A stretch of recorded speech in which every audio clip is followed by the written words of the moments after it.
Thanks for watching. Don't forget to like, comment, share and subscribe to Mufti Tariq Masood, famous scholar. فقہ حنفی تلوار سے پھیلا ہے. ایک صاحب, اس کا میں پہلے جواب دینے سے پہلے ایک واقعہ سناتا ہوں. ایک صاحب نے مجھے کہا, وہ کوئی اور مسلک کے تھے, بعد میں فقہ حنفی قبول کیا انہوں نے. مجھے کہنے لگے کہ میں نے کہا آپ نے فقہ حنفی کیسے قبول کیا؟ کہہ رہے یار ہمارے ایک مسلک کے آدمی تھے جو نئے ایک فرقہ بنائے, انہوں نے کہا کہ پشاور میں ہمارا مسلک بہت تیزی سے پھیل رہا ہے. کہہ رہے میرے ایک دم ضمیر میں جا کے بات لگی کہ پشاور میں اسلام تو 1200 سال پہلے آ گیا تھا, تو یہ اب کیا پھیل رہے ہیں؟ تو وہ اس وقت سے کیا تھا؟ کہہ رہے بس اسی چیز نے مجھے, کوئی اور کچھ نہیں. کہہ رہے یہ بات میرے دماغ پہ کھٹک گئی کہ اس کا مطلب جب اسلام آیا تھا یا تو وہ غلط تھا اور اب صحیح چیز آ رہی ہے. تو یہ کیسی بات ہے؟ کوئی غیر مسلم کہے گا 1200 سال تھے پشاور میں لوگ اور لاہور میں اور کراچی میں لوگ گھاس کھا رہے تھے, اب صحیح چیز پھیلنا شروع ہوئی ہے. تو جو اسلام پشاور میں 1200 سال پہلے آیا تھا وہ وہی اسلام تھا جو آج تک چلا آ رہا ہے.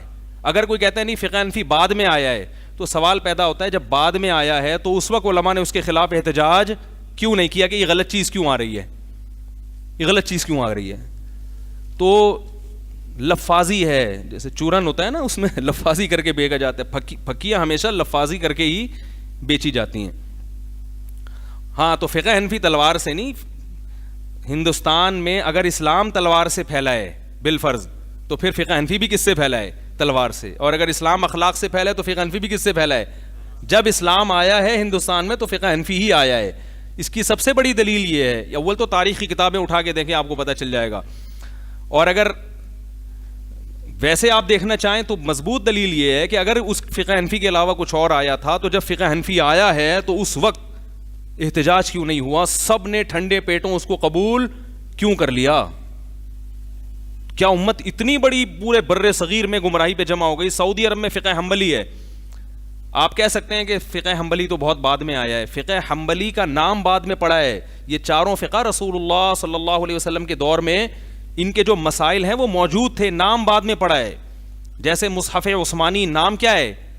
بعد میں پڑا ہے, اس لیے کہ حضرت عثمان نے مرتب کیا. تو قرآن و حدیث کی جو تحقیق امام ابو حنیفہ نے کی اور وہ کتابوں کی شکل میں آئی, اس کو فقہ حنفی کہا جانے لگا. تحقیق یہ وہی تھی جو رسول اللہ صلی اللہ علیہ وسلم کے دور کی تھی. امام احمد بن حنبل نے جو تحقیق کی, کچھ مسائل میں اختلاف کیا انہوں نے, تو اس کے لیے کتابیں جو وضع کی گئیں اس کو کیا کہا جانے لگا؟ فقہ حنبلی. تھا وہ وہی جو رسول اللہ صلی اللہ علیہ وسلم کے دور میں تھا, نام یہ بعد میں پڑا ہے حنفیہ سے فرق کرنے کے لیے.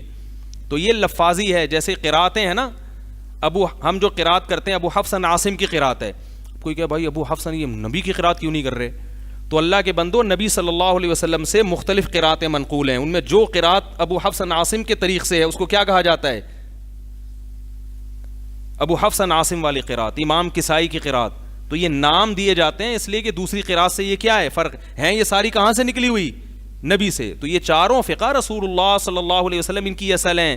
ان چاروں فقہ کی اصول کی کتابوں میں لکھا ہوا ہے کہ دلیل اور حجت کیا ہے؟ قرآن اور حدیث. سب کی بیس وہی ہے. مفتی طارق مسعود صاحب کے بیانات سننے کے لیے youtube.com/مفتی طارق مسعود کو سبسکرائب کریں. اور اگر آپ لائیو ویڈیو کو کبھی بھی مس نہیں کرنا چاہتے ہیں تو سبسکرائب کرنے کے بعد بیل آئیکن پہ کلک کرنا مت بھولیں. جزاک اللہ.